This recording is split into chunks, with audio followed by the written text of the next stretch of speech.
Hello, you all. So, how's you all? I hope well good हाँ. First of all तो यार I am extremely sorry कि मैंने आपको कुछ दिन से वीडियोस नहीं दी यार. थोड़ा सा बिजी थे हम, दैट्स वाई. उसके लिए तो यार seriously extremely sorry by my side. हाँ चलो अच्छा स्टार्ट करते हैं स्टैटिस्टिक्स. ठीक है, देखो आज की वीडियो यार थोड़ी सी लंबी होनी है. ठीक है, होप यू ऑल मैनेज करना पड़ेगा. इतने दिन से वीडियो नहीं दी है, देखो बैठ के आपकी है नहीं. अच्छा हाँ, देखो चलो थोड़ा सा स्टार्ट करते हैं. ठीक, मैंने आपको लास्ट क्लास में क्या पढ़ाया था थोड़ा सा रिमाइंड कर ले. काफ़ी टाइम हो गया है नहीं, थोड़ा सा मेरा भी एक फ्लो मेंटेन हो कि मैंने आप लोगों को क्या कराया था. देखो लास्ट क्लास में मैंने आपको पढ़ाया था कैनोनिकल एग्जाम्पल तक. ठीक है, कैनोनिकल तक हमने आपसे बात करी थी. ठीक, अच्छा अब कैनोनिकल के आगे बढ़ो. ठीक, कैनोनिकल के आगे चले. ठीक है, अच्छा अब ये देखो, मैंने आपको लास्टली कैनोनिकल बताया था तो उसका पार्टीशन फंक्शन एंड ऑल ये सब चीज़ें मैंने आपको वहाँ पे बताई थी. ठीक है, करने के लिए मैंने आपको सब चीज़ें थोड़ी सी क्लियर करी थी कि आपको कैसे करना है, क्या करना है काम, है ना. अभी प्रेजेंट में आपने क्या करना है, आप ना मेरे से अब आप पढ़ोगे लेवल सिस्टम, फिर ग्रैंड कैनोनिकल, फिर आइजिंग मॉडल. प्रेजेंट में इस वीडियो में ये तीन चीज कवर होने वाली है. ठीक, लेवल सिस्टम, ग्रैंड कैनोनिकल और आइजिंग मॉडल. ठीक है, फिर नेक्स्ट वाले लेक्चर में इंसिस्ट कल हम आपको पढ़ाएंगे क्वांटम स्टैटिस्टिक्स. ठीक है, अच्छा क्वांटम स्टैट क्या होती है, वो जो आपकी स्टैट में ब्लैक बॉडी और वाइट ड्रॉफ्ट्स और फर्मी डिस्ट्रीब्यूशन और बहुत सारे ऐसे जो क्वेश्चंस आते हैं ना आपके, जो वेव्स होते हैं कि टेम्परेचर की डिपेंडेंसी बताओ या एनर्जी की बताओ डिपेंडेंसी, है ना. तो उस चीज पे बेस्ड जितनी चीजें हैं वो सब आती है क्वांटम स्टैट्स में. ठीक है, तो मुझे लगता है कि मुश्किल से हम आपका एक दिन और लेंगे इस लेक्चर के बाद, उसमें हम आपको क्लियर करेंगे क्वांटम स्टैट. ठीक है, और फिर मेरे तरफ से आपका स्टैटिस्टिक्स कंप्लीट. स्टैट्स में अब और कुछ बचता नहीं है. वैसे अगर उसको बहुत खींच के पढ़ोगे तो मुझे लगता है कि फिर तो कई सारी चीजें होंगी, बट न तो अपने पास इतना टाइम है और न तो एग्जाम भी आने वाला है यार. ज्यादा खींचेंगे तो कहाँ जाएंगे, है ना. तो वैसे बेसिकली आपको नीड है पढ़ने की, क्योंकि क्वांटम स्टैट से क्वेश्चन आ जाते हैं स्टैटिस्टिक्स में. तो आज का लेक्चर, इसके बाद quantum stat, then all clear by my side. ठीक है, उसके बाद आप क्वेश्चंस करो, प्रैक्टिस करो, यू गॉट ऑन. अच्छा मैंने आपको डीपीपी दी थी ना, मुझे पता नहीं कि आपका सॉल्व हुआ नहीं हुआ, क्या कर रहे हो कि नहीं कर रहे हो, समझ में आ रहा है नहीं आ रहा है. यार आप लोग रिस्पॉन्स ही नहीं देते हो, समझ ही नहीं आता कि आप लोग का सॉल्व हुआ नहीं हुआ, क्या हुआ, है ना. अच्छा तो डीपीपी पे भी मुझे रिक्वेस्ट किया था एक बच्ची ने, तो हम उस पर वीडियो शूट कर देंगे एक, जिसमें कि हम उसको सॉल्व करके बता देंगे हर एक क्वेश्चन को. ठीक है, और हम हर एक क्वेश्चन पे अपना अप्रोच लगाएंगे. अब आप कहोगे कि मैम आप बुक से ज्यादा तेज हो, है ना, कह सकते हो भाई, जाहिर सी बात है कह सकते हो. तो ना जी ना, मैं बुक से ज्यादा तेज नहीं हूँ, बट जैसे बुक में होते हैं ना लंबे चौड़े, मतलब जैसे देखो मैंने आपको जो दिया था, बुक दिया था, स्टैंडर्ड बुक दिया था, शायद सीनी का दिया था ना मैंने आपको क्वेश्चन करने के लिए. तो उसमें ना यार सॉल्व किए हुए क्वेश्चंस हैं, सॉल्व किए हुए क्वेश्चंस हैं, बट स्टिल ऑन हम उसको अपने अप्रोच से सॉल्व करेंगे. अपने अप्रोच इन द सेंस जैसे जैसे हम आपको पढ़ाते हैं ना, बिल्कुल नॉर्मल वे में, कहानी के टाइप से, बिल्कुल घुमा घुमा के खिचड़ी पका के, है नहीं, वैसे आपको बताएंगे कि आपको उस क्वेश्चन को देख के क्या सोचना चाहिए था, क्या समझना चाहिए था, वहां पे क्या अप्लाई करना चाहिए था. ठीक है, तो उस पर भी मुझे लगता है कि आई थिंक मुझे कल तक का टाइम दो. ठीक है, कल हम एक उस पर भी वीडियो अपलोड करते हैं और उसके बाद फिर क्वांटम स्टार्ट कर देंगे. By my side start clear. और एक चीज और हम आपको देंगे, देखो स्टैटिस्टिक्स में एक हम आपको देखो, मैं सिर्फ स्टार्ट की ही बात ना करूं, बाकी भी जितने पेपर्स है ना, आप सबका ना एक फॉर्मूला नोट बनाते लेके चलो। सीरियसली, सबका एक फॉर्मूला नोट बना के लेके चलो। हर पेपर को आप 4 से 5 पेपर में डिवाइड करो, पेजेस में डिवाइड करो। उसमें आप उसके जितने भी इंपॉर्टेंट टर्म्स हैं, फॉर्मूलेज हैं, जितने भी है ना, वो सारे उसमें लिखते चलो। देखो, टिल एट लास्ट एग्जाम तक अभी आप स्टार्ट पढ़ रहे हो तो आपके लिए स्टार्ट बहुत है, फिर आप क्वांटम पढ़ रहे हो आपके लिए क्वांटम बहुत है, बट यार टिल एट एग्जाम तक आपके पास 9 पेपर होंगे, है नहीं? अब 9-10 पेपर में फिर आप कैसे करोगे? दिमाग कंफ्यूज नहीं हो जाएगा? इसीलिए बता रहे हैं, जैसे जैसे पढ़ते जा रहे हो ना, वैसे वैसे एक फॉर्मूला का एक नोट तैयार करके लेके चलो सबके लिए, ठीक है?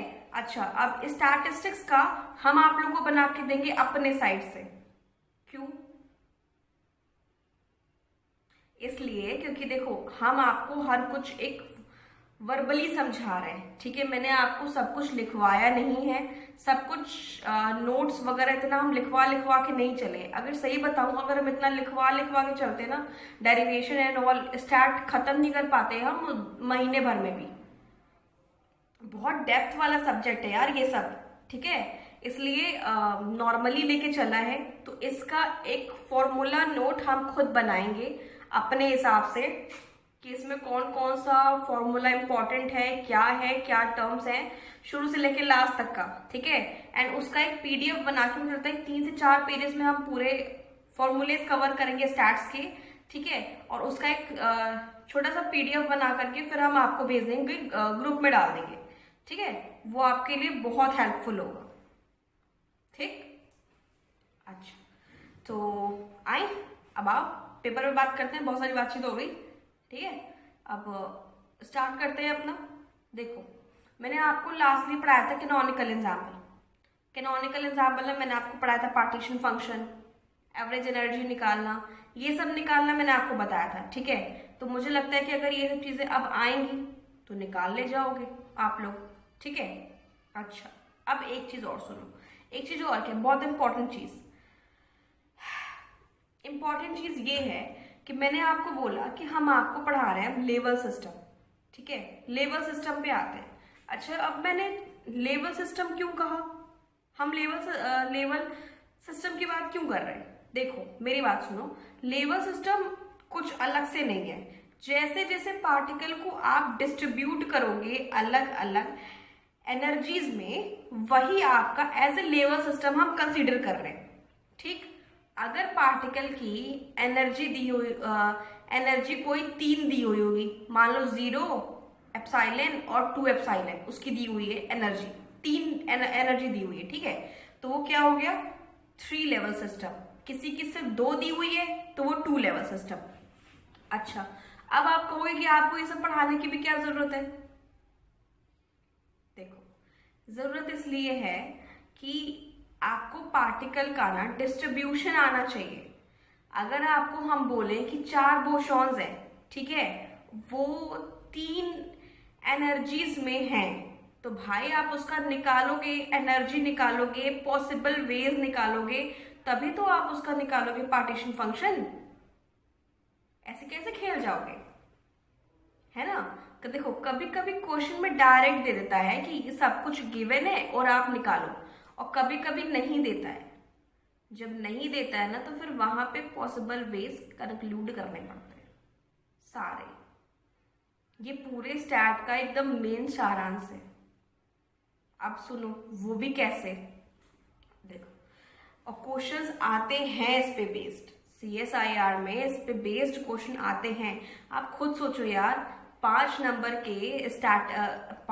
के क्वेश्चन में स्टैट का क्वेश्चन देगा पार्टीशन फंक्शन निकालने के लिए, तो वो ऐसे ही धर देगा ताकि आप 1 लाइन में 2 लाइन में निकाल के निकल लो। 5 नंबर में कुछ तो मेहनत करवाएगा ना, है ना? यहाँ पे आप ना अटको। देखो, इसके ना अब पार्टिकल डिस्ट्रीब्यूट करने के भी देखो अपने अपने बहुत सारे वेज हैं, ठीक? जब आप अलग अलग बुक्स में जाओगे, अलग अलग बुक में पढ़ोगे ना, तो इसके बहुत सारे वेज हैं, मैंने कई सारे बुक्स में देखा, इवन सत्य प्रकाश में और कई सारे बुक्स में देखा, इनके बहुत सारे तरीके हैं पार्टिकल्स को डिस्ट्रीब्यूट करने का। बट अब हम आपको पढ़ा रहे हैं, कुछ इजी होना चाहिए ना, है ना।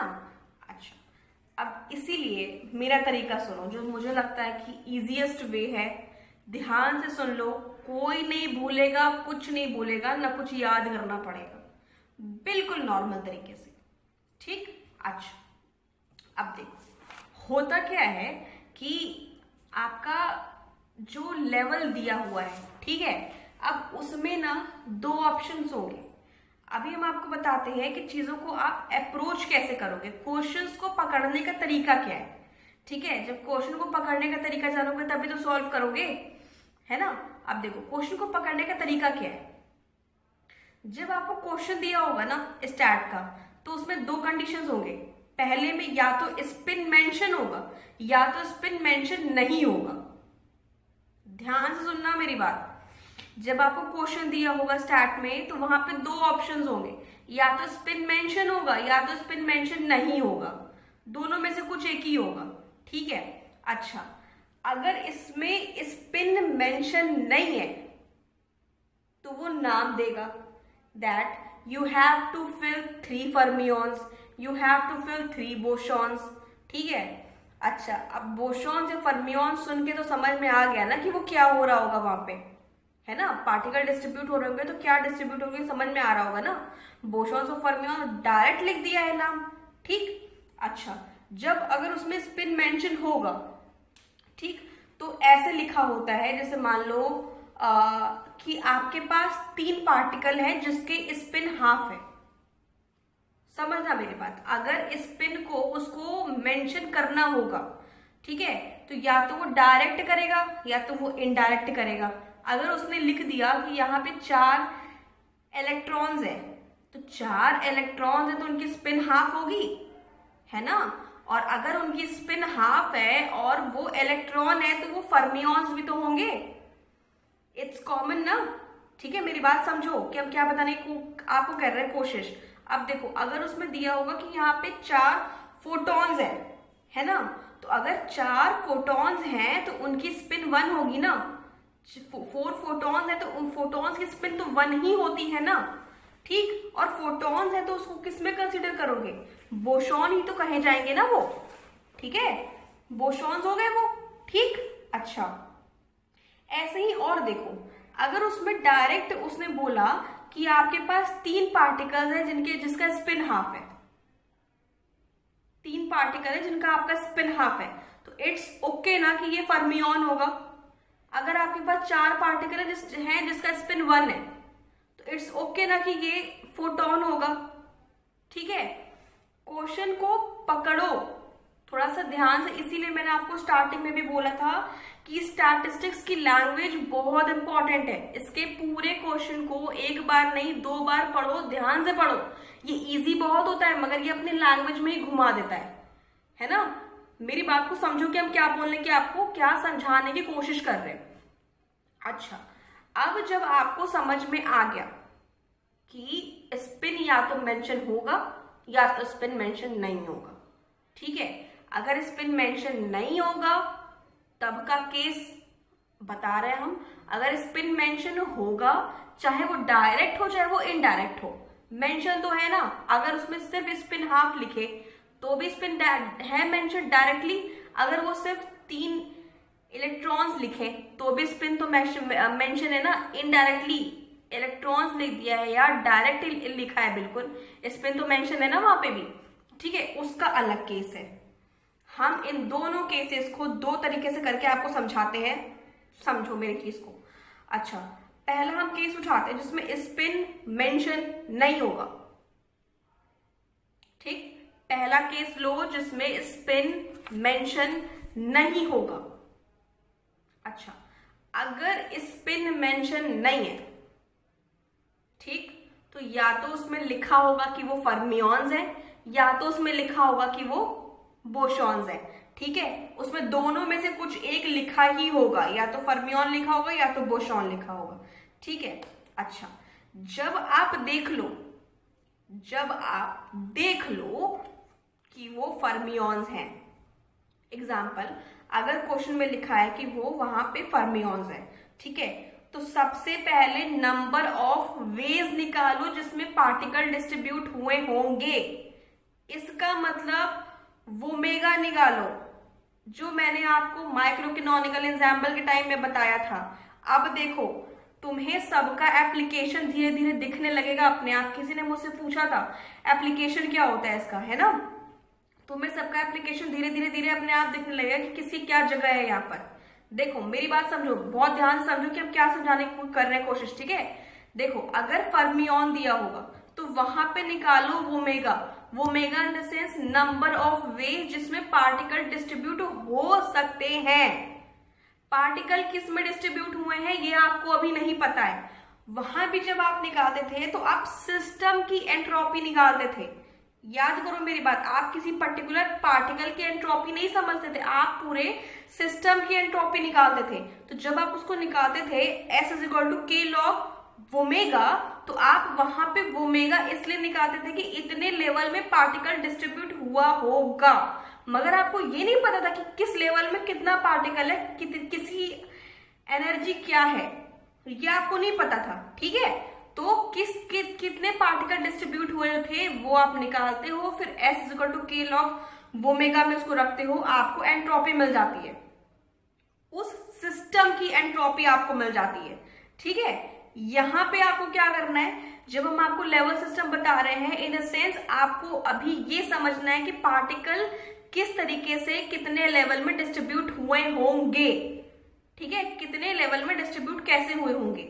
अब ये निकालने के लिए कि पार्टिकल किस किस लेवल में कितने कितने पार्टिकल हैं, उनकी एनर्जी क्या क्या है, इसको निकालने के लिए सबसे पहले तो तुम यही निकालोगे ना कि वहां लेवल बने कितने होंगे। भाई पहले ये तो बताओ हमें, पॉइंट है मेरी बात का, ठीक है? अगर आपको मैं, सिंपल सी बात है, देखो यार मेरी बात समझो, अगर आपको मैं बोलूं कि तुम इस मोहल्ले में जाकर के मुझे गिन के बताओ कि कितने रहते हैं इसमें आदमी, ठीक? तो यार उस मोहल्ले में आदमी गिनने से पहले आप ये तो गिनोगे ना कि उस मोहल्ले में घर कितने हैं, ठीक है?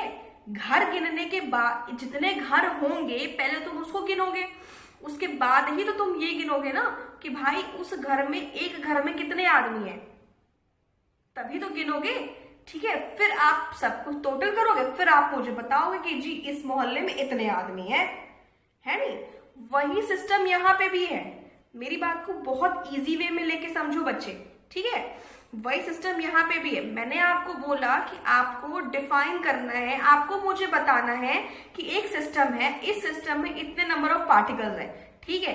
उतने नंबर ऑफ पार्टिकल्स में से कितने एनर्जी लेवल्स हैं, जिसमें कितने एनर्जी लेवल में कितने पार्टिकल हैं, उनकी पर्टिकुलरली एनर्जी क्या है, ये आपको मेरे को बताना है। इसको बताने के लिए आप मुझे क्या करोगे, सबसे पहले आप देखोगे कि आपको करना क्या है। भाई मोहल्ला है कि गांव है, ये तो देखोगे, है नहीं?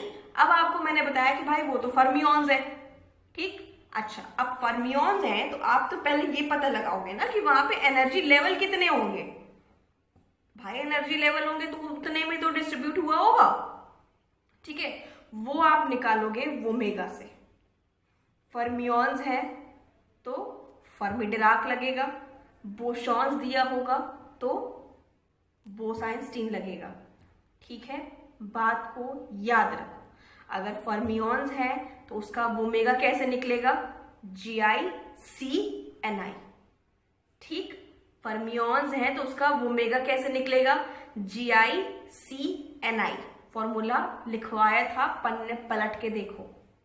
अच्छा, अगर वहां पे बोसॉन्स होंगे तो फिर कैसे निकलेगा, वोमेगा Ni प्लस GI माइनस 1 का factorial upon Ni factorial into GI minus 1 का फैक्टोरियल, ठीक? इससे आपका निकल गया वोमेगा। अब आपका वोमेगा निकल गया तो वोमेगा निकलने के बाद आपको इतना तो पता हो गया ना कि वहां पे इतने होंगे लेवल, ठीक? वहां पे इतने लेवल्स उस वहां पे होंगे, ठीक है? अच्छा, अब आपको क्वेश्चन में ना दिया होता है कि 3 फर्मियॉन्स हैं, इतने एनर्जी हैं, अब वो कैसे डिस्ट्रीब्यूट हुए होंगे। सपोज दैट तुम्हारे पास 2 फर्मियॉन्स हैं, तुम्हारे पास 3 एनर्जी लेवल्स हैं, तो वो डिस्ट्रीब्यूट कैसे हुए होंगे उसमें, है ना। कभी कभी डायरेक्ट इस पे भी क्वेश्चन दे देता है कि तुम्हारे पास 3 फर्मियॉन्स है, 2 एनर्जी लेवल है, उनका डिस्ट्रीब्यूशन क्या होगा, तो वहां पे वो ओमेगा ही निकाला जाता है। ठीक है, अच्छा, तो तुम्हारे पास Ni है, मतलब नंबर ऑफ पार्टिकल्स है, तुम्हारे पास एनर्जी लेवल है। ठीक है, रखो, निकालो। डिजेनरेसी तुम्हें दिया ही होगा, किस किस लेवल की डिजेनरेसी कितनी है। ठीक है, निकालो। अच्छा अच्छा, मान लो तुम्हें जो दिया होगा 3 एनर्जी लेवल्स है, सपोज दैट। ठीक है, अच्छा, अब उस 3 एनर्जी लेवल्स में तुम्हारी डिजेनरेसी जब अगर दी हुई होगी तो ऐसे दी हुई होगी ना कि एनर्जी 0 की डिजेनरेसी 4 है या 2 है, एनर्जी ई की डिजेनरेसी 2 है या 1 है, ऐसे दिया होगा नंबर। अगर डिजेनरेसी नहीं दिया है तो इसका मतलब उनकी डिजेनरेसी 1 है, अपने आप 1 कंसीडर करोगे। ठीक है, अब 1 कंसीडर करोगे, इसका मतलब ये नहीं कि 1 और CI×3 कर दोगे, ये भी नहीं करोगे।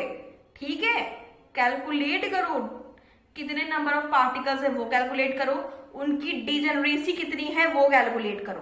ठीक है, अगर 3 लेवल्स हैं, उन 3 लेवल्स में से सबकी 2-2 दी हुई है डिजेनरेसी।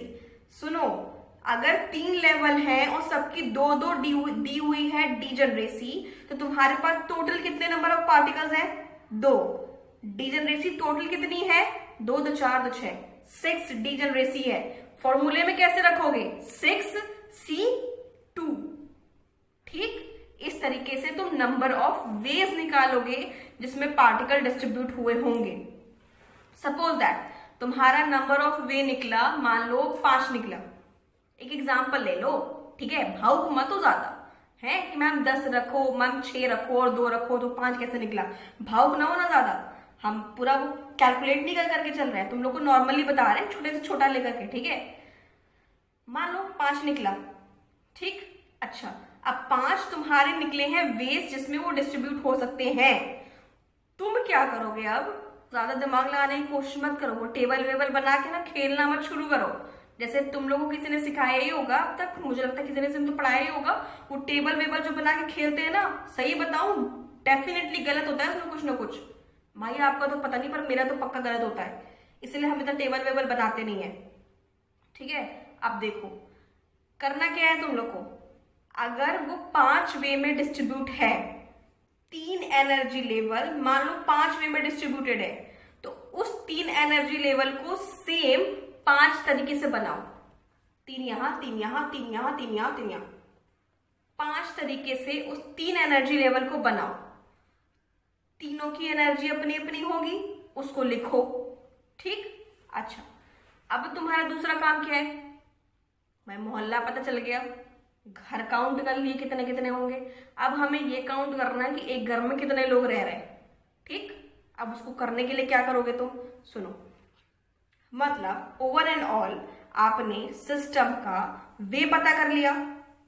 ठीक, उसके कितने तरीके से वो कितने लेवल में डिस्ट्रीब्यूट हुआ होगा आपने वो पता कर लिया, एनर्जी आपके पास है। अब आपको पता करना है कि पार्टिकल्स कितने में कैसे कैसे डिस्ट्रीब्यूट हुए होंगे। ठीक है, अच्छा, अब तुम्हें करना क्या है, सुनो, ध्यान सुनो, अगर फर्मियॉन्स होगा तो उसके लिए अलग, अगर बोसॉन्स होगा उसके लिए अलग। कैसे, देखो, जो बोसॉन्स होते हैं ना, is just like Chinese boys. देखो, bosons is just like Chinese boy. अब तुम लोग कहोगे मैम चाइना का नाम क्यों ले रही है, भाई भड़कना मत है, कोई पर्सन मत हो ना ज्यादा, समझो मेरे कहने का तरीका, समझो कि हम कैसे तुम लोग को समझा रहे हैं। देखो, चाइनीज लड़कों को देखा है तुमने, सबकी शक्लें थोड़ी थोड़ी थोड़ी थोड़ी डिफरेंट ही होती हैं, है ना। अच्छा, अब बोसॉन्स हैं, इसका मतलब तुम उनको समझो कि वो चाइनीज लड़कों जैसे हैं, सबकी शक्लें अलग अलग अलग अलग हैं। आपके चूंकि लड़के हैं वो, भाई लड़के हैं तो भाईचारा भी होगा, नहीं होगा? भाई भाई नहीं होते लड़के, है नहीं? अब लड़के हैं तो भाईचारा भी होगा। अब जब भाईचारा भी होगा तो एक घर में दो लोग तो रह सकते हैं ना बड़े प्यार से, है नहीं? रह सकते हैं ना एक घर में तो दो लोग। देखो, अगर आप बोसॉन्स का फील करोगे, ठीक, तो माइंड में लेके आओ भाई यहाँ तो भाईचारा होता है, ठीक। अब जब भाईचारा होता है तो एक लेवल में, एक घर में, मतलब एक एनर्जी लेवल में दो तीन बोसॉन तो रह सकते हैं, ठीक है। एक भी रह सकता है, दो भी रह सकता है, तीन भी रह सकता है, वहां भाईचारा वाला काम चलता है, ठीक। अब आप उसको उस तरीके से डिस्ट्रीब्यूट करोगे, हम बताते हैं अभी कैसे करोगे, ठीक है। वेट फॉर द टाइम, तब तक समझो, एक प्रोसेस समझो वर्बली जो हम आपको समझाने की कर रहे हैं कोशिश, ठीक है। अच्छा, उसको आप उस तरीके से फिल करोगे, ठीक। अब अगर वहां फर्मियोन्स दिया होगा, ठीक है, तो वो क्या है? फर्मियोन्स को मान लो चाइनीज गर्ल्स। अब मैंने ऐसा क्यों बोला, सुनो, देखो, मैंने ऐसा इसलिए आपको बोला, तुमने चाइनीज लड़कियों को देखा है, सबकी शक्लें एक जैसी लगती हैं, किसी में कोई अंतर ही समझ में नहीं आता। एक जगह ना चुपचाप खड़े रहो, एक लड़की यहां से वहां तक जाएगी, फिर समझ ही नहीं आएगा, दूसरी जाएगी तो सच में ये दूसरी वाली पहली वाली ही है कि ये अलग है नहीं? उन लोगों में थोड़ा सा ना, मतलब ज्यादा थोड़ा सा मैच करते हैं वो लोग। अच्छा, अब मैंने लड़की बोली है, मेरी बात को पकड़ो, अगर मैंने लड़की बोली है, भाईचारा तो वहां पे होगा नहीं ना, लड़कियों में भाईचारा होता है? तुमने कभी बहनचारा वाला वर्ड सुना है कहीं? नहीं ना, हर जगह भाईचारा होता है, बहनचारा वर्ड सुना है? ढूंढ के बताना गूगल से या अपने डिक्शनरी से, बहनचारा होता है? नहीं होता है ना। जब बहनचारा होता नहीं है तो तुम लोग को तो ये भी पता होगा कि दो लड़कियां एक घर में रह कैसे सकती हैं, है नहीं? अब तुम लोग ये बोलोगे कि मैम आप लड़की होकर किस तरीके से कर रहे हो। भाई देखो, लड़की अपने हो, लड़की होना अपनी बात है, फिजिक्स होना अपनी चीज है, ठीक है। जो है देखो एक्सेप्टेड, मेरी बात को समझो कि हम क्या समझा रहे हैं, ठीक है। एक घर में दो लड़कियां तो हो नहीं सकती, नहीं हो सकती ना। तो भाई जब आप उसको डिस्ट्रीब्यूट करोगे तो एक घर में एक रहेगी, दूसरे घर में दूसरी रहेगी, तीसरे घर में तीसरी रहेगी, ठीक। समझ रहे हो मेरे कहने का मतलब? अच्छा, फिर से सुनो, एकदम शॉर्ट में कहानी हो गई यार, थोड़ी बढ़िया है। देखो, अगर बोसॉन्स दिया होगा, ठीक, दिमाग में लेकर के आओ कि bosons it means Chinese boys, it means भाईचारा, इट मीन्स एक घर में दो तीन चार रह सकते हैं। अगर वहां पे फर्मियोन्स दिया होगा तो दिमाग में लाओ, it's just like Chinese girls, एक घर में एक से ज्यादा नहीं रह सकती, एक घर में एक ही रहेगी, ठीक है। अच्छा, अब उस हिसाब से तुम उसको एनर्जी लेवल में डिस्ट्रीब्यूट कर लो, ठीक। जब तुमने उसको एनर्जी लेवल में डिस्ट्रीब्यूट कर लिया, ठीक, तो सबका टोटल एनर्जी निकालो, हर लेवल का अपना अपना अपना अपना एनर्जी निकालो। एनर्जी निकल गया, एक टेबल बनाओ, एक तरफ लिखो डिजनरेसी, एक तरफ लिखो एनर्जी। एनर्जी देखो तुम्हारी कितनी कितनी कितनी आई है, उनकी डिजनरेसी लिखो कितनी कितनी कितनी आई है।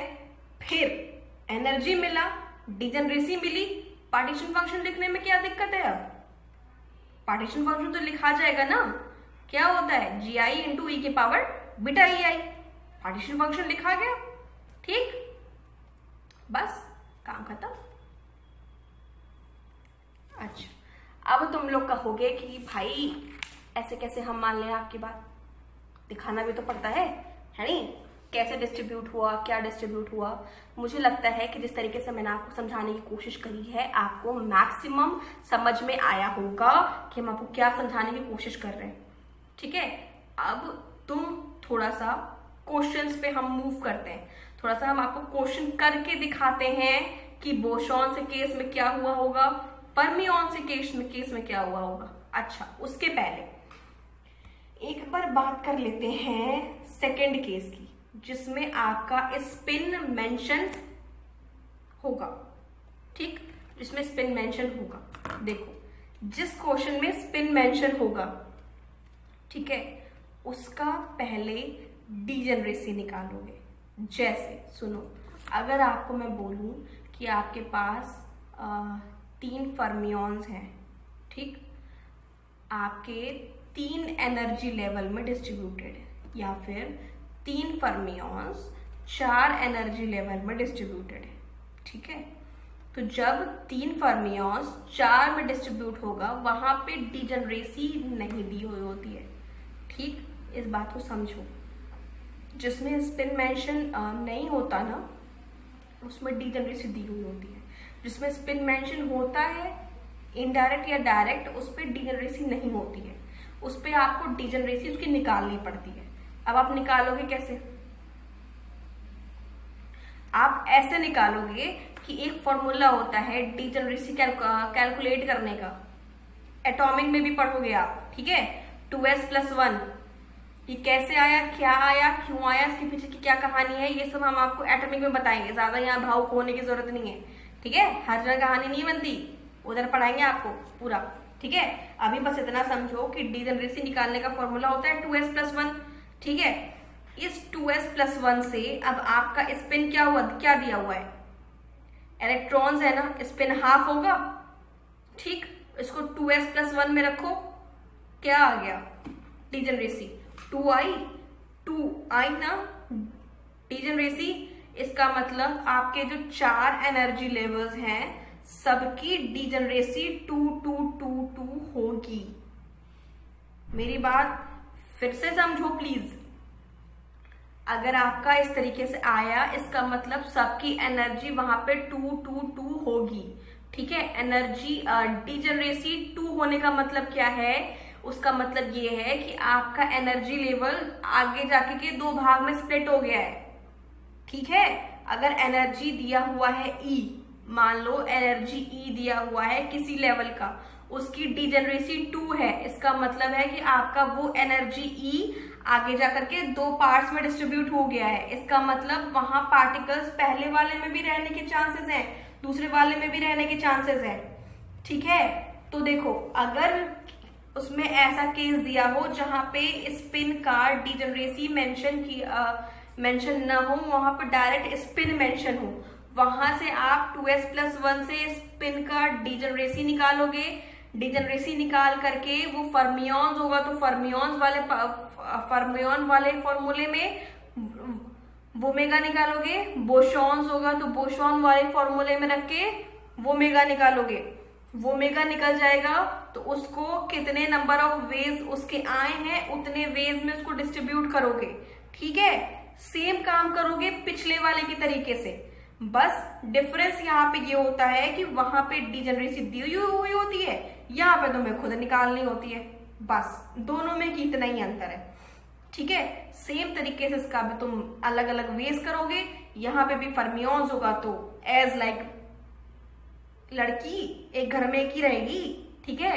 और अगर बोसॉन्स होगा तो एज लाइक भाईचारा, एक घर में 4 भी रह सकते हैं, ठीक। इस तरीके से रखकर तुम पार्टिकल्स को डिस्ट्रीब्यूट करो, उनकी एनर्जी निकालो, एक टेबल बनाओ, डीजेनरेसी लिखो, एनर्जी लिखो, पार्टीशन फंक्शन लिखो।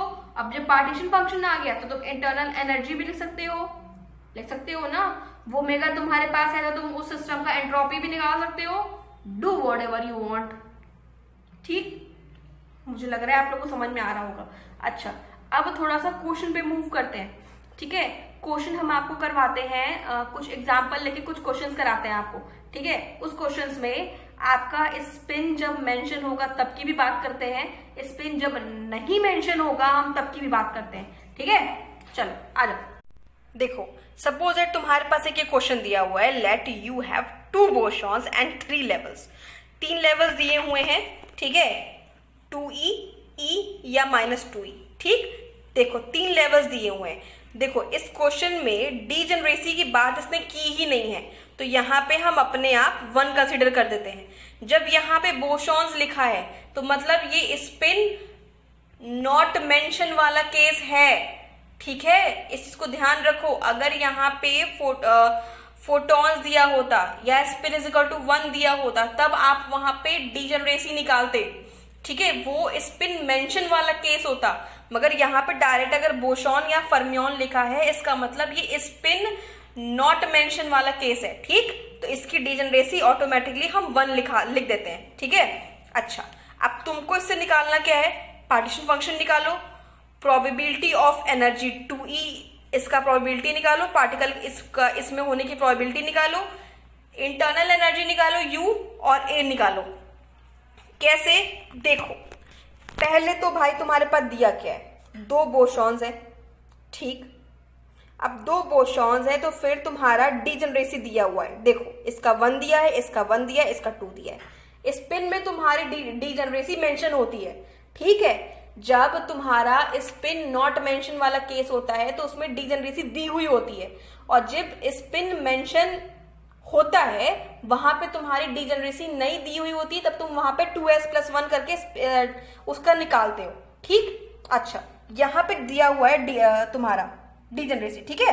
देखो तुम्हारा टोटल कितना हुआ, 2 3 4, मतलब टोटल G कितना है 4, और तुम्हारे पास पार्टिकल कितने हैं 2, क्योंकि बोसॉन्स है इसमें डालो Ni + Gi-1 into Ni factorial upon Gi-1 factorial, ठीक। देखो यू गॉट द वेज 10, ठीक। अच्छा, कई सारे बुक्स में इस तरीके से दिया हुआ होता है, देखो इस तरीके से तुम गलती कर सकते हो, इसीलिए मैंने बोला इस तरीके से मत इस्तेमाल करना, ठीक। इस वाले वे में आओ, क्योंकि 10 वेज दिया है, तुम्हारा ओमेगा कितना आया है 10 आया है, इसका मतलब तुम्हारे पास एनर्जी लेवल्स कितने होंगे 10 हो सकते हैं, 1 2 3 4 5 6 7 8 9 10, ठीक। मैंने यहाँ पे 10 एनर्जी लेवल्स बनाए हैं, ठीक। अच्छा, अब 10 एनर्जी लेवल बनाने के बाद तुम सबका तुम्हारे पास कितनी थी लेवल्स, देखो एक -2E था, एक E था, और 2E का डीजेनरेसी देखो यहाँ पे 2 गिवन था, इसका मतलब ये वाला लेवल 2 भाग में स्प्लिट हुआ होगा, ठीक। तो लो जी, मैंने इसको 2 भाग में 2E को 2 भाग में स्प्लिट कर दिया, तुम बुरा मान गए तो है नहीं। देखो अब इसको मैंने स्प्लिट कर दिया 2 भाग में, सबकी एनर्जी लेवल लिख दो, देखो मैंने यहाँ पे नहीं लिखा, आप चाहो तो इन सब का भी एनर्जी लेवल लिख सकते हो। देखो मैंने यहाँ पे ये लिखा और इसके सीक्वेंस में बनाया, इसका मतलब मेरे लिए ये अंडरस्टूड था कि इसका एनर्जी भी -2E होगा, इसका E होगा, इसका 2E और इसका भी 2E होगा, ठीक।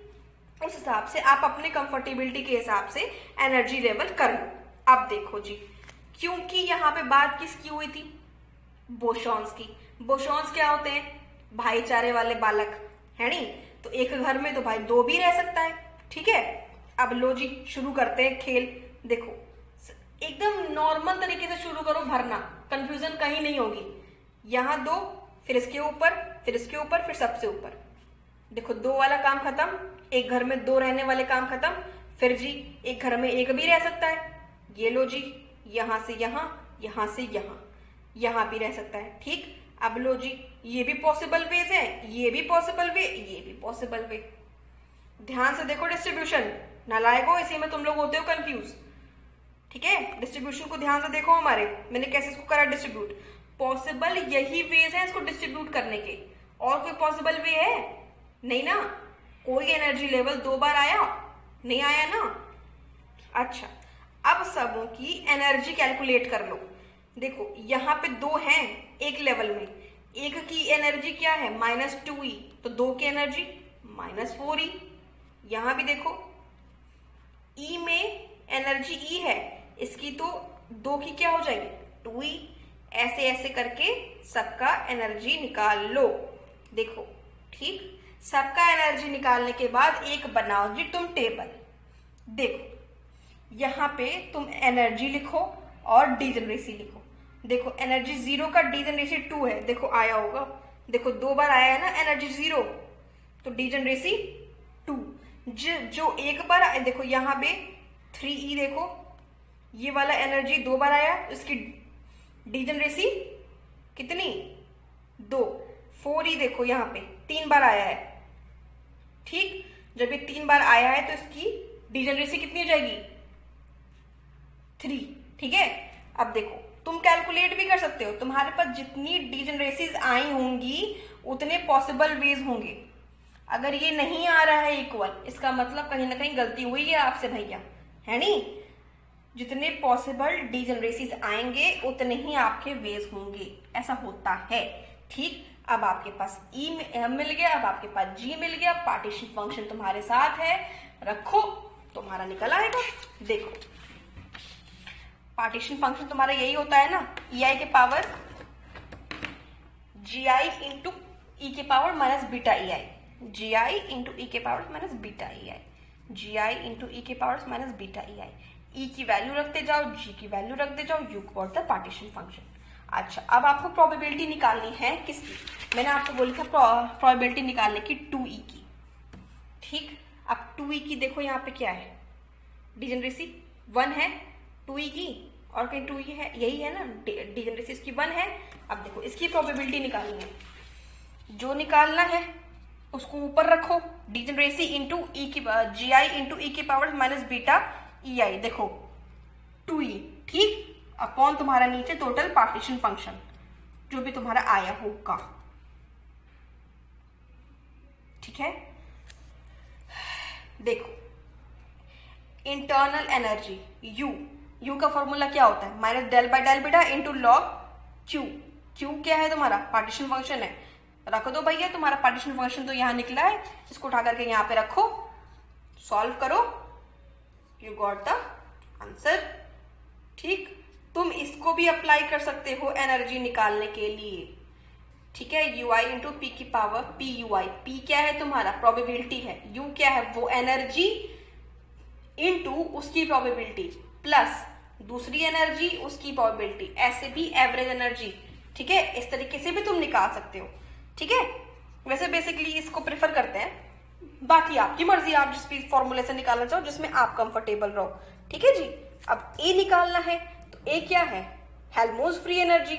अब इसको भी निकालने का क्या है यार, सिंपल है, जब आपके पास अगर पार्टीशन फंक्शन आ गया है तो माइनस के टी एल क्यू में डाल दो, उसको रख के इसको तुम निकाल दो, आपका हेल्महोल्ट्ज फ्री एनर्जी आ गई।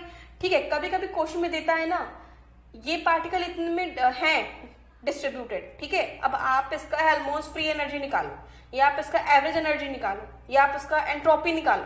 ठीक है, तो जो दिया होगा उस हिसाब से जी आप कैलकुलेट कर लो। ठीक, देखो दूसरे क्वेश्चंस पे आप देखो, सपोज दैट आपको दिया हुआ है फर्मियन। ठीक, अब आपको दो एनर्जी लेवल दिया है और इसका दिया हुआ है डिजनरेसी, जिसमें एनर्जी 0 का डिजनरेसी 1 है और ई का डिजनरेसी 2 है।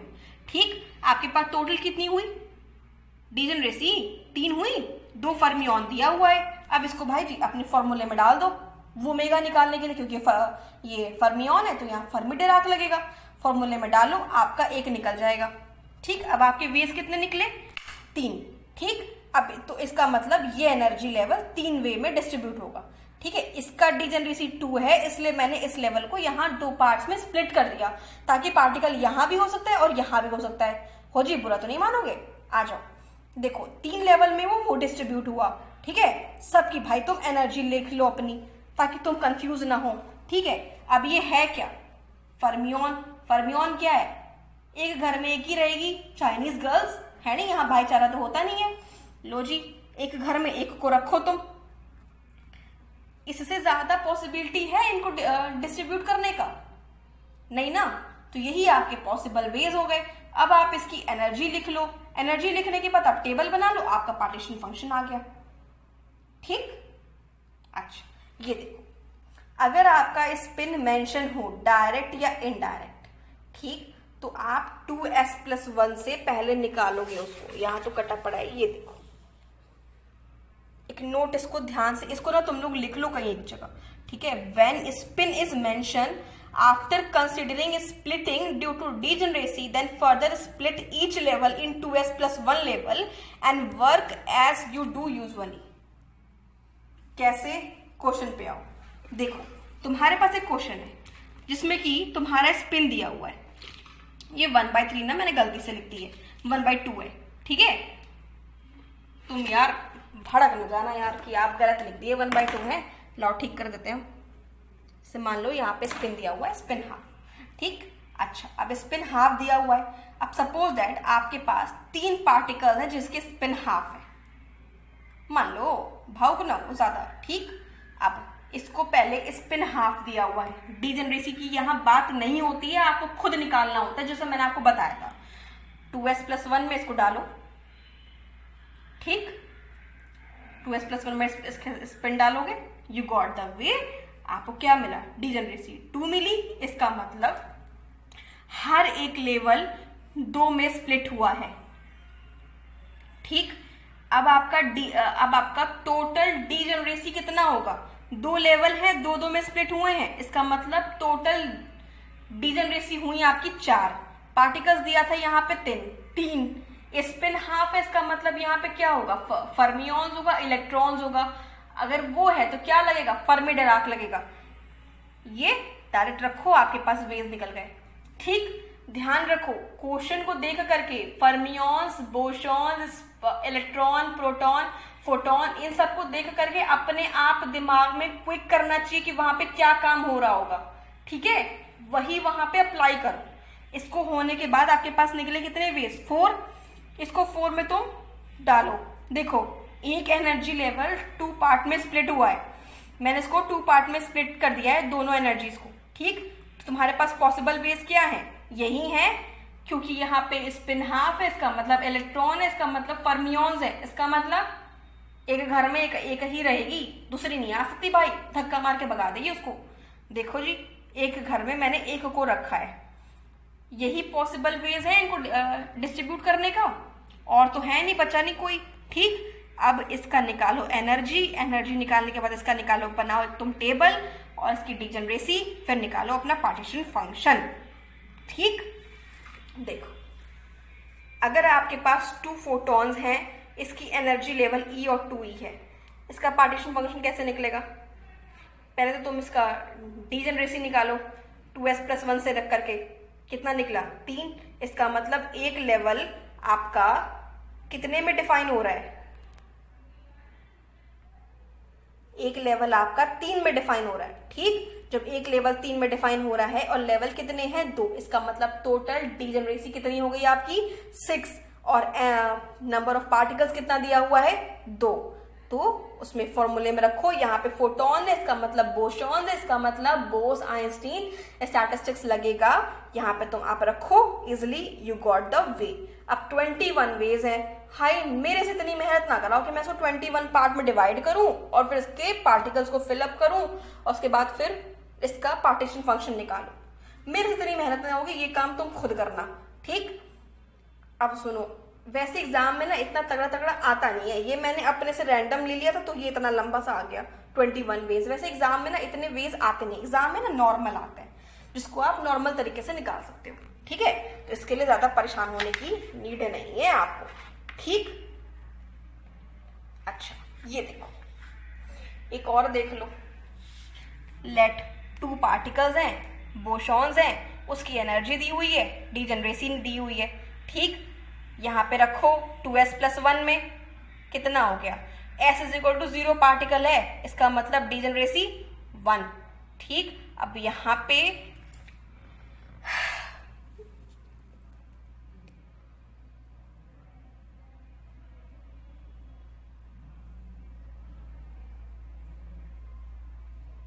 ना यार, इस क्वेश्चन में ना कुछ गलती है, छोड़ दो इसको। चलो, तुम पिछला वाला ही ध्यान रखो, बोसॉन्स और फर्मियॉन्स का, ठीक है। अब देखो यार, सबसे मेन चीज, अगर क्लासिकल पार्टिकल्स दिए होंगे, अभी तक तो मैंने आपको क्वांटम पार्टिकल्स की बात बताई है, फर्मियॉन्स और बोसॉन्स, ठीक। अगर वहां पे क्लासिकल पार्टिकल्स होंगे तब आप कैसे निकालोगे उसको देखो, इसका तरीका देखो। इसको निकालने के लिए एक बड़ा क्यूट अप्रोच है। हाई, अगर ऐसे निकालोगे ना तो बड़ा लंबा पड़ जाएगा। पिछला आपको मैंने दिखाया था ना एक फॉर्मूला क्लासिकल का निकालने के लिए, इतना लंबा वाला था, डेरिवेशन के साथ पार्टीशन फंक्शन निकालने का, है ना। अब इतना इंटीग्रेशन, इतना डिफरेंशिएशन वहां पे करोगे एग्जामिनेशन में, हाउ इट इज पॉसिबल यार। इसके लिए क्यूट अप्रोच का नाम है तो क्यूट भी होगा वो। अब देखो कैसे, देखो, let we have 4 classical particles and 3 energy levels and respective degeneracies, find partition function. Degeneracy देखो दिया हुआ होगा, क्लासिकल पार्टिकल होगा तो डीजेनरेसी दी हुई होगी। अब तुम इसको करोगे कैसे? देखो, नॉर्मली तुम अपना एनर्जी लेवल लिखो, डीजेनरेसी लिखो, ठीक, उसके बाद बहुत सीधी और साफ तरीके से GI इंटू ई की power beta EI plus GI into e की power beta EI plus GI into e की पावर बीटा EI। बस नॉर्मल तरीके से लिखो और जितने पार्टिकल्स दिए हुए होंगे उसकी पावर कर दो। यहाँ देखो 4 क्लासिकल पार्टिकल्स की बात हुई थी, यहाँ मैंने पावर कर दिया 4। अगर क्वेश्चन में दिया होगा कि वो डिस्टिंग्विशेबल पार्टिकल्स के लिए है तो आप नॉर्मली ये कर दो। अगर क्वेश्चन में दिया होगा कि वो इनडिस्टिंग्विशेबल पार्टिकल के लिए है तो इसको करके पार्टीशन फंक्शन पे पावर 4 लगा के इसको 4 फैक्टोरियल से डिवाइड कर दो। जितने पार्टिकल्स होंगे उतना का फैक्टोरियल करके उसको डिवाइड कर दो, चुपचाप से काम तुम्हारा हो जाएगा। देखो पार्टीशन फंक्शन अगर n पार्टिकल्स के लिए आपको निकालना है, अगर डिस्टिंग्विशेबल होगा तो Q1 निकालो, मतलब एक पार्टिकल सिस्टम का निकालो, जितना निकलेगा उसके पावर जितने पार्टिकल्स होंगे उसका पावर कर दो। अगर इनडिस्टिंग्विशेबल के लिए कर रहे हो तो पार्टीशन फंक्शन निकालो, जितने नंबर ऑफ पार्टिकल्स होंगे तुम उसका पावर लगा दो और नीचे उसका फैक्टोरियल दे दो, बस। ठीक, you got the answer. I hope आप चीजों को समझ पा रहे हो कि हम आपको क्या समझाने की कोशिश कर रहे हैं। ठीक है, देखो तुम लोगों ने अभी देखा सारे क्वेश्चन उसके किस तरीके से कर सकते हैं। ठीक है, बहुत इजी चीज है यार, इसमें पता है सारे कंफ्यूज होते रहते हैं, मुझे लगता है पता नहीं कैसे। जिस तरीके से मैंने आपको बताया है, अप्रोच बताया है, भाईचारे वाले बालक और वो चाइनीज गर्ल्स वाला, दिमाग में रखो, एक भी क्वेश्चन मिस नहीं होगा, ना कभी कंफ्यूजन होगी कि पार्टिकल को किस तरीके से कैसे भरना है, कहाँ भरना है। ठीक है, एकदम दिमाग में इसी तरीके से लेके चलो, एज लाइक कहानी। चीजों को बहुत ज्यादा टफ बनाने की जरूरत नहीं है। ठीक है, अच्छा अब इसी में आगे फर्दर बढ़ते हैं। ठीक है, देखो अब इसमें जब आप आगे बढ़ोगे तो कभी कभी क्वेश्चन देता है क्लासिकल हार्मोनिक ऑसिलेटर पे, मान लो दे दिया। ठीक है, अब उसका दे दिया उसने एनर्जी। अब या तो वो क्लासिकल हार्मोनिक ऑसिलेटर होगा या तो वो क्वांटम हार्मोनिक ऑसिलेटर होगा। ठीक, दोनों में से कोई एक ही होगा, या तो क्लासिकल या तो क्वांटम। जिसकी एनर्जी डिस्क्रीट होगी वो क्वांटम मैकेनिकल होगा, जिसकी एनर्जी कंटिन्यूअस होगी वो क्लासिकल होगा। एनर्जी कंटिन्यूअस है इसका मतलब p²/2m प्लस हाफ kx²। इसमें एनर्जी कंटिन्यूअस है तो ये क्लासिकल पार्टिकल्स के लिए हो गया। अब n प्लस हाफ h² अगर दिया है इट मीन्स वहां पे एनर्जी डिस्क्रीट है। डिस्क्रीट मतलब हम आपको बोले कंटिन्यूअस और डिस्क्रीट, दो वर्ड बोले, इसका मतलब भी देखो है बहुत बेसिक लेवल की चीज, बट ठीक है, लेट मी क्लियर, में भी कई लोग को नहीं पता होगा। देखो डिस्क्रीट मतलब होता है कि जब आपको इक्वेशन दिया हुआ है, ठीक है, n प्लस हाफ h², अब वहां पे n की वैल्यूज होंगी, n की वैल्यू 0 से लेकर के n तक है, 0 1 2 3 4 5 6 7 8 9 10 फिर n तक है, डॉट डॉट डॉट। ठीक, इसका मतलब वहां पे आप n की कई सारी वैल्यूज पुट कर सकते हो। जब आप कई सारी वैल्यूज पुट कर सकते हो उसका मतलब वहां पे कई एनर्जीज निकल रही हैं। कई एनर्जीज का मतलब वहां पे डिस्क्रीट एनर्जीज आ रही हैं। ठीक, n की 0 वैल्यू के लिए एनर्जी अलग आ रही है, n = 1 के लिए एनर्जी अलग आ रही है, n = 2 के लिए एनर्जी अलग आ रही है। ठीक है, अच्छा जब एनर्जी कंटिन्यूअस होती है जैसे p²/2m प्लस हाफ kx², यहाँ पे तुम्हें कोई दिया नहीं है कि तुम्हें m की वैल्यू, तो m तो मास है, p तो मोमेंटम है। ठीक है, तो ऐसा कुछ आपको दिया नहीं हुआ कि किसी की आप वैल्यू रख के तब निकालोगे। इसको आप डायरेक्ट रखो और कंटिन्यू करो, इसका मतलब ये कंटिन्यूअस इक्वेशन है। ठीक है, कंटिन्यूअस और डिस्क्रीट का मतलब समझे आप लोग। अब सुनो, जब एनर्जी दी हुई होगी डिस्क्रीट वहां पे क्वांटम मैकेनिकली, जब एनर्जी दी हुई होगी कंटिन्यूअस वहां पे क्लासिकली।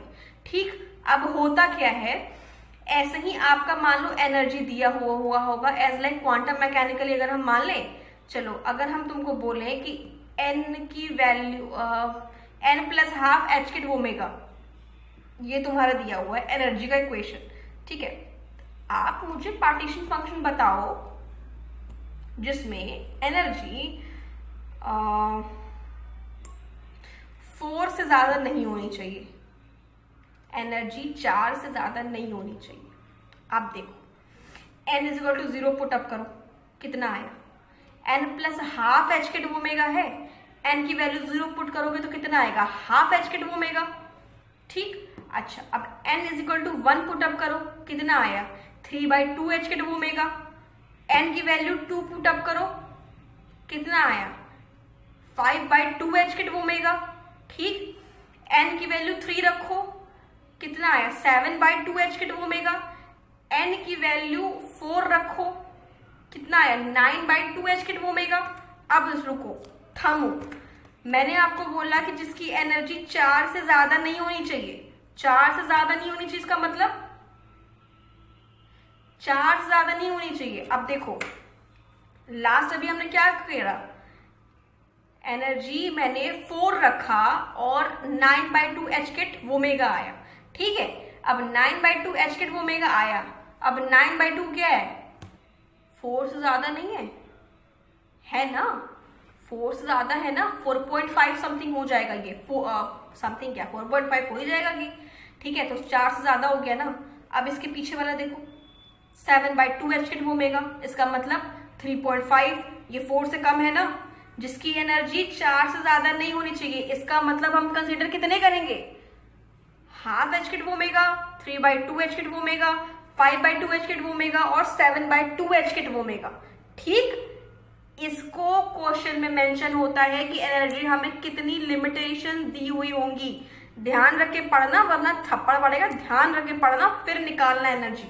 ठीक है, अच्छा जब आपको एनर्जी मिल गई तो डीजेनरेसी वहां सबकी 1 ही होगी, क्योंकि भाई हाफ एच किट ओमेगा एक ही बार आया, 3/2 एच किट ओमेगा एक ही बार आएगा, सबकी डीजेनरेसी 1 होगी। जब सबकी डीजेनरेसी 1 होगी, आपको एनर्जी मिल गई, डीजेनरेसी मिल गई, पार्टीशन फंक्शन निकाल दो तड़ाक से। ठीक, अच्छा कभी कभी ऐसा देता है कि वहां पे कोई लिमिटेशन नहीं दिया हुआ होता है। जब कोई लिमिटेशन नहीं दिया हुआ होता है तो वहां पे आप कंटिन्यू जाओगे, कंटिन्यू जाने के बाद जो इनफाइनाइट टर्म का एपी की जीपी पता नहीं क्या लगता है उसको लगाओ, आपका पार्टीशन फंक्शन निकलेगा। अच्छा, यही चीज अगर क्वांटम में क्लासिकली दी हुई होगी तो क्लासिकली निकालने का आपको मैंने बताया था ना पीछे, बड़ा डेरिवेशन वाला है ना, बहुत इंटीग्रेशन वाला, डबल ट्रिपल इंटीग्रेशन लगता है, फिर वो वहां पे सॉल्व होता है। ठीक, करना कुछ नहीं है, इंटीग्रेशन लगाओ, पी की पावर पे रखो, एक पी पे इंटीग्रेट करो, एक को क्यू पे इंटीग्रेट करो, ई की पावर माइनस बीटा ई आई रखो, वहां पे क्लासिकली इसको प्रूव करो। ठीक है, पिछला मैंने आपको बताया होगा तो आपने लिखा होगा, नोट तो करा होगा ना क्लासिकल पार्टीशन फंक्शन का फॉर्मूला। ठीक है, वहां पे उसको आप नोट करो, आपका निकल आएगा। ठीक, अच्छा आप मेरे हिसाब से सुनो, अगर आपका क्वेश्चन में लिमिटेशन दिया हुआ है चुपचाप से निकाल लो पार्टीशन फंक्शन। वैसे क्लासिकल का कम ही देता है, बेसिकली क्वांटम का ही देता है, डिस्क्रीट वैल्यू होती है। ठीक है, क्लासिकल का कम ही देता है, मगर अगर क्लासिकल का दिया है तो वहां पे अपना इंटीग्रेट करके वैल्यू निकाल दो। ठीक है, उस पर भी सुनो, हम जो आपको फॉर्मूला शीट देंगे ना, है ना, उसमें हम सबका लिख देंगे, क्लासिकली भी क्वांटम मैकेनिकली भी। बहुत ज़्यादा याद करने की ज़रूरत नहीं है, उसको आप देख लो, उसके आंसर्स को ध्यान में रखो, ध्यान में रखो इन द सेंस थोड़ा सा तो माइंड में रहता है ना कि वहाँ पे क्या आया होगा, उस हिसाब से वहाँ पे टिक मार देना। बहुत ज़्यादा सॉल्व करने की जरूरत नहीं। देखो क्वांटम मैकेनिकली अगर आया, अगर डिस्क्रीट लेवल पूछा तो पार्टीशन फंक्शन आराम से निकल जाता है। अगर क्लासिकली आ गया तो फिर आपको वहाँ इंटीग्रेट करना पड़ता है। जब यार देखो डबल इंटीग्रेशन एग्जाम टाइम में थोड़ा सा वेरी हो जाता है, नहीं मतलब गलत होने के चांसेस हो जाते हैं। ठीक है, तो जो स्टैंडर्ड रिजल्ट्स हैं जो आ सकते हैं आपको, वो हम आपको मेंशन कर देंगे आपके फॉर्मूला शीट में, आप देख लेना। ठीक, मुझे लगता है आपको समझ में आ रहा होगा कि हम क्या पढ़ा रहे हैं। ठीक है, अच्छा अब आगे आओ, अब देखो, अब कंसिडर करते हैं magnetic system in canonical ensemble. अब मैंने मैग्नेटिक सिस्टम की बात क्यों करी, देखो होता क्या है कि अगर आपकी सिस्टम नॉर्मल वेज में है, मतलब जिसमें मैग्नेटिक फील्ड अप्लाई नहीं हुआ है, तो वहां तो आप इजिली निकाल दे रहे हो। ठीक है, मगर अगर सिस्टम में मैग्नेटिक फील्ड आप अप्लाई करते हो तो फिर वहां का तरीका अलग हो जाता है। तरीका अलग कैसे, देखो, मान लो कोई सिस्टम है, ठीक, उसमें आपके पार्टिकल्स ऐसे ऐसे ऐसे ऐसे ऐसे अलग अलग डायरेक्शन में हैं, ठीक। अच्छा, जब आप उसमें मैग्नेटिक फील्ड लगाओगे B या H, जो तुम्हारा मन करे रख लो, दुखी ना हो, ठीक। जब आप उसमें मैग्नेटिक फील्ड लगाओगे तो वही पार्टिकल्स आपके एक डायरेक्शन में अलाइन हो जाएंगे, एक डायरेक्शन में आ जाएंगे सारे, ठीक। वही आपका वो क्या होते हैं, magnetic, as a magnetic dipole काम करते हैं, ठीक है। एज ए मैग्नेटिक डायपोल वो पार्टिकल्स काम करते हैं। फिर उसका जब आप निकालोगे तो फिर वहां पे दो टाइप्स आते हैं, या तो वो क्लासिकली होंगे या तो वो क्वांटम मैकेनिकली होंगे। अगर सिस्टम की एनर्जी दी हुई होगी क्लासिकली कंटिन्यूअस, तो उसका आप अलग तरीके से निकालोगे पार्टीशन फंक्शन, या और भी कुछ। अगर वहां पे वो क्वांटम मैकेनिकली दिया होगा तो आप अलग तरीके से निकालोगे सिस्टम का, ठीक। जैसा भी होगा आप अपने हिसाब से कैलकुलेट करोगे। अब मेरी बात सुनो ध्यान से, इसको चाहे तो हम आपको बता सकते हैं कैसे सॉल्व करते हैं, क्या करते हैं, किस तरीके से करते हैं, मगर थोड़ा सा लंबा प्रोसेस है। लंबा इन द सेंस पूरा लेक्चर ही निकल जाएगा इस पे। मेरी बात समझ रहे हो आप? थ्योरेटिकली समझो सिस्टम में क्या हो रहा होगा। आप मैग्नेटिक फील्ड अप्लाई किए, सारे के सारे पार्टिकल्स एक डायरेक्शन में अलाइन हो गए।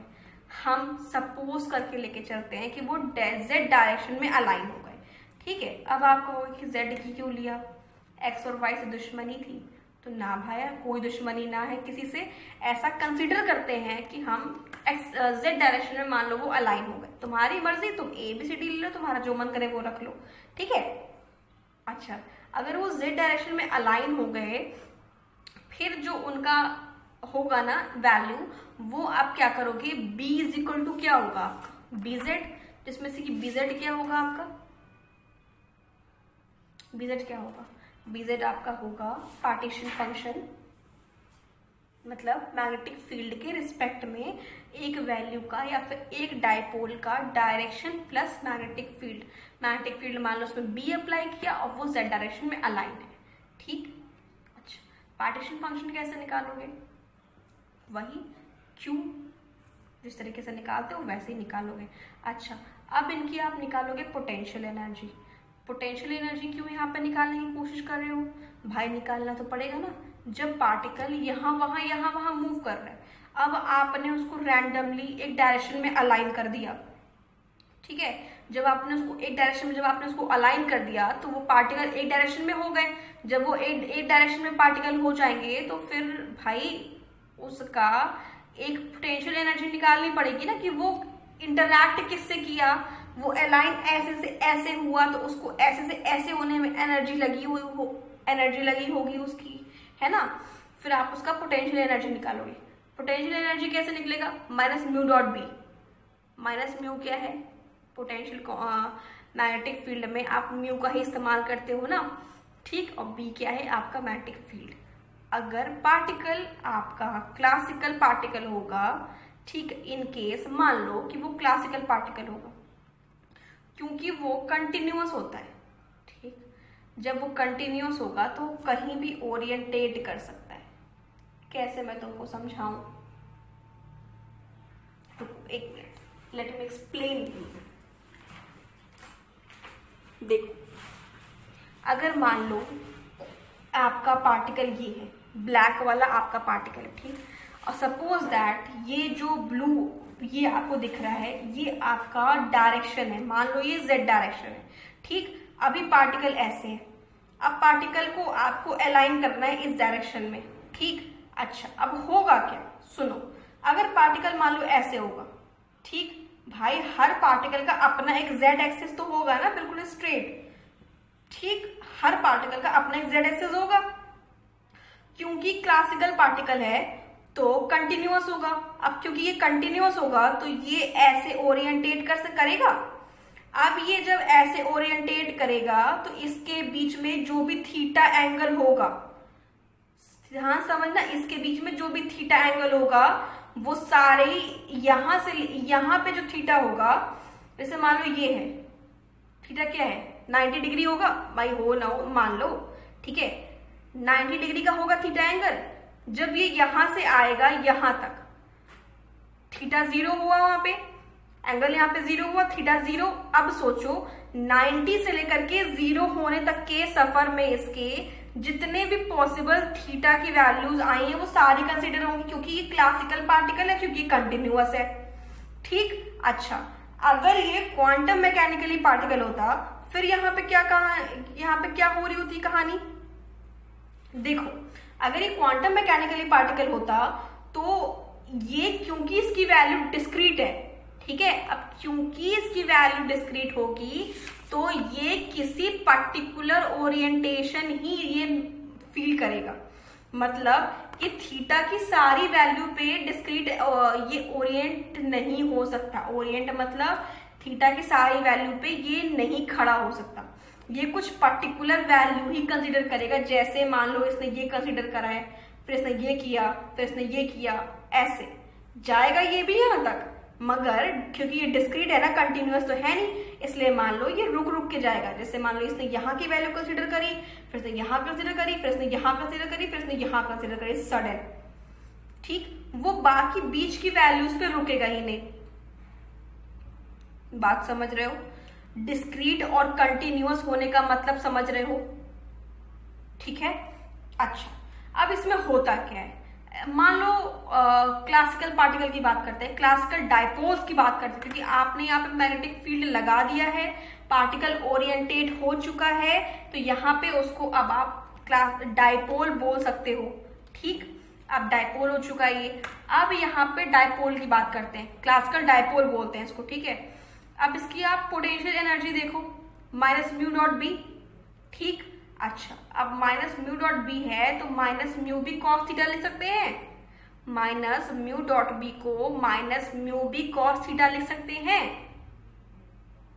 ठीक, अच्छा। अब आप क्या करोगे, अब आप इसकी पार्टीशन फंक्शन निकालोगे, इसको इसके सारे एंगल्स पर रख करके 1 बाय 1 अपने हिसाब से आप कैलकुलेट करोगे, ठीक, कैलकुलेट करके एक पर्टिकुलरली इसका पार्टीशन फंक्शन आएगा, उस पार्टीशन फंक्शन से आप इसकी एनर्जी डिफाइन करोगे, फिर आपकी इंटरनल एनर्जी, एंट्रोपी और ब्ला ब्ला ब्ला सब निकल आएगा, ठीक। इसी तरीके से क्वांटम मैकेनिकली जो पार्टिकल्स होते हैं उनके भी कुछ डिस्क्रीट ओरिएंटेशन होते हैं।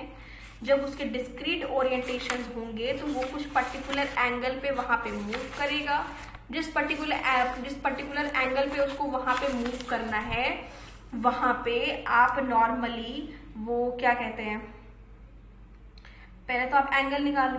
एंगल कैसे निकालोगे, वो देखा है, cos theta is equal to, क्या बोलूं मैं आपको, कैसे समझाऊं, देखो मान लो पार्टिकल ऐसे है, ठीक, मान लो उसने वो यहाँ पे ओरिएंट कर रहा है, ठीक, अब यहाँ पे कोई पर्टिकुलर थीटा होगा, इसका मान लो u है इसका, ठीक, तो इधर क्या होगा u cos थीटा, इधर क्या होगा u sin थीटा, कंपोनेंट इसके डिवाइड होंगे इस तरीके से, ठीक। तो जो u cos थीटा होगा, अगर आपको अगर मैं cos थीटा कैसे निकालने को बोलूं तो आप क्या लिख सकते हो, uz, z एक्सिस पे, z एक्सिस के अलोंग है ना, तो uz अपॉन u का मैग्नीट्यूड, म्यू का मैग्नीट्यूड, म्यूज अपॉन म्यू का मैग्नीट्यूड, ठीक। अब आपका म्यू कैसे निकलता है, म्यू क्या होता है, म्यू क्या होता है, g j into e upon 2m into j factor into j vector. अब जी जे क्या होता है, लैंडे जी फैक्टर, वो कहाँ से आता है, उसका क्या मतलब होता है, j plus 1 into l plus 1 plus j plus 1 plus l plus 1 minus sorry j plus 1 plus s plus 1 minus l plus 1 upon 2जे प्लस 1, लैंडे जी फैक्टर होता है, उसको उठा करके उसमें रखो। जे क्या है, आपके डिस्क्रीट ओरिएंटेट करेगा, तो जे इसकी वैल्यू क्या रख सकते हो आप, जे प्लस 1, ठीक है, वहां पे आप रखो, उसको निकालो, आपका निकल आएगा। ये सब चीजें कहाँ से आती हैं, क्वांटम मैकेनिकली ये सब चीजें आती हैं एटॉमिक से। आपने एटॉमिक मुझे थोड़ी मोड़ी तो सभी ने पढ़ी होगी, उसमें ये सब चीजें आ जाती हैं आपकी, लैंडे जी फैक्टर और ये वो सब। अब लैंडे जी फैक्टर कैसे आया, कहाँ से आया, क्यों आया, और फिर कैसे ओरिएंटेट कर रहा है, कैसे घूम रहा है, ये सारी यार अपने आप में कहानी है। मुझे लगता है कि अभी हम बताने लगेंगे ना तो बहुत टाइम हो जाएगा, हम आपको ये सारी चीजें कंसिडर करेंगे एटॉमिक में, ठीक है। ये सारा पूरा कंसिडर करेंगे एटॉमिक में। अभी के लिए इसको छोड़ देते हैं, ठीक है, लीव दैट थिंग। फिलहाल डायरेक्टली आप चीजों को कंसिडर करो। अच्छा, इतना सब कुछ करने के बाद फिर आप इसका पार्टीशन, आपका निकलेगा एनर्जी, फिर आपका एनर्जी से निकलेगा पार्टीशन फंक्शन, और फिर उस पार्टीशन फंक्शन से ब्ला ब्ला ब्ला ब्ला ब्ला आप सब निकाले जाओगे, ठीक। इसीलिए मैंने आपको बोला कि थोड़ा सा नहीं, ये सब देखो थोड़ा सा टीडियस काम है। अगर इसमें ना क्वेश्चन बहुत घुमाता नहीं है। अगर एग्जाम में आ गया कि मैग्नेटिक फील्ड में रखा पड़ा है तो डायरेक्ट पूछता है कि मैग्नेटिक फील्ड में हमने फर्मियंस रख दिया तो उसका पार्टीशन फंक्शन क्या होगा, मैग्नेटिक फील्ड में आपने बोसॉन्स रखा है तो उसका पार्टीशन फंक्शन क्या होगा। डायरेक्ट पूछता है, बहुत ज्यादा ताम झाम नहीं पूछता, तो डायरेक्ट मतलब सीधा क्वेश्चन पूछता है। इस सीधे क्वेश्चन पूछने के लिए ही हम आपको करते हैं इसके जितने भी इंपॉर्टेंट फॉर्मूलेज होंगे ना, जैसे अगर क्लासिकल पार्टिकल को रखा हुआ है उसमें, तो उसको कैसे उसका करके उसका निकालना है पार्टीशन फंक्शन, वो तो मैंने आपको बता दिया है, ठीक है। जब हम आपको फॉर्मूला वाला नोट बना के देंगे ना, तो उसमें हम उसका पार्टीशन फंक्शन मेंशन कर देंगे, उसकी इंटरनल एनर्जी मेंशन कर देंगे, ठीक है। क्वांटम डाइपोल्स को अगर रखा है, क्वांटम डाइपोल्स है तो उसका पार्टीशन फंक्शन हम उसमें लिख देंगे, उसकी एनर्जी उसमें लिख देंगे, ठीक है। तो इससे ऐसा हो सकता है कि आपको थोड़ा बड़ा ध्यान रहेगा ना एग्जाम में कि भाई फिर कैसे लिखना है, कैसे पार्टीशन फंक्शन क्या आया होगा किस तरीके से, तो आप वहां पर डायरेक्ट टिक मार देना, ठीक। यही होता है, उसमें कुछ अलग नहीं होता है। या तो वो पूछेगा मैग्नेटिक फील्ड में रखा था, या तो फर्मियंस के लिए पूछेगा, या तो क्लासिकल पार्टिकल्स के लिए पूछेगा, या तो क्वांटम मैकेनिकल पार्टिकल्स के लिए पूछेगा, ठीक है। इन दोनों पार्टिकल्स में से जो भी प्रोबेबिलिटी होगी, जो भी कंडीशन होगा, वो हम आपको रख करके निकाल देंगे, ठीक है। इसके लिए वरीड ना हो, हम जो आपको फॉर्मूला नोट बना करके देंगे तो हम उसमें निकाल देंगे, या फिर आप चाहो तो आपको मैंने बताया तरीका, आप उस तरीके से भी निकाल सकते हो। यहाँ पे हम पूरा तरीका आपको डिस्क्राइब इसलिए नहीं कर रहे हैं ना यार, बहुत टाइम लग जाएगा, और फिनेंस में डेरिवेशंस बहुत सारे हैं, कोई मतलब नहीं है। दिमाग ना मतलब मुझे लगता है हैंग होने लगेगा इतने देर में, और ना तो हमारे पास ना टाइम है, क्योंकि हमको वैसे भी सब कुछ फटाफट कंप्लीट करना है, तो हम लोग के पास टाइम ही नहीं है इतना। इसलिए जो ये सारे जो मेन स्टफ्स है ना, जो डायरेक्ट फॉर्मूले बेस्ड पूछ सकता है, वो हम आपको फॉर्मूला नोट में बना करके आपको प्रोवाइड कर देंगे, ठीक है। चल गुड। अब आपको मैंने पढ़ाना है grand canonical, Ising model, quantum stat. देखो यार, ये वीडियो अपने आप में खुद बड़ी लंबी हो गई है, ठीक है। तो अभी के लिए इसको यहीं रोकते हैं। कल के लेक्चर में हाँ वो ग्रैंड पार्टीशन फंक्शन, क्या बोल रहे हैं आप, ग्रैंड कैनोनिकल एग्जाम्पल पढ़ाते हैं, आइजिंग मॉडल पढ़ाते हैं। आइजिंग मॉडल पढ़ाते हैं, मजा आएगा आपको आइजिंग मॉडल पढ़ने में। आइजिंग मॉडल के पीछे की कहानी बताते हैं कि वहां पे हो क्या रहा होगा, किस तरीके से पार्टिकल ओरिएंटेट कर रहा होगा, किस तरीके से पार्टिकल घूम रहा होगा, वहां की आपको कहानी बताते हैं, वहां पे आपको सब बताते हैं, ठीक। उसके बाद फिर आपको पढ़ाएंगे हम क्वांटम स्टैट्स, ठीक है। अब आज के लिए बस करते हैं, कल मिलते हैं नेक्स्ट लेक्चर में, ठीक है। फिर पूरा आपको कंफर्म करते हैं हम सारा का सारा, ठीक है। चलो bye bye, till then best of luck, keep learning, keep practising. अगर आप स्टैट्स में क्वेश्चन नहीं करोगे ना, सीरियसली मेरा पढ़ाना बेकार है, फिर आपको कुछ भी समझ नहीं आएगा आगे जा करके, ट्रस्ट मी। कहानी तभी याद रहती है जब आप उसको अप्लाई भी करते हो, है ना। सुनी हुई कहानी थोड़ी हमेशा याद रहती है, अप्लाई करने की कोशिश करो। मैंने अपने वे में सिंपल से सिंपल बताने की कोशिश करी है आपको। ट्राई आउट करो, क्वेश्चंस करो, जहां अटको वहां पूछो, मैं ऑलवेज अवेलेबल, ठीक है। चलो keep practising, keep learning, till then bye bye.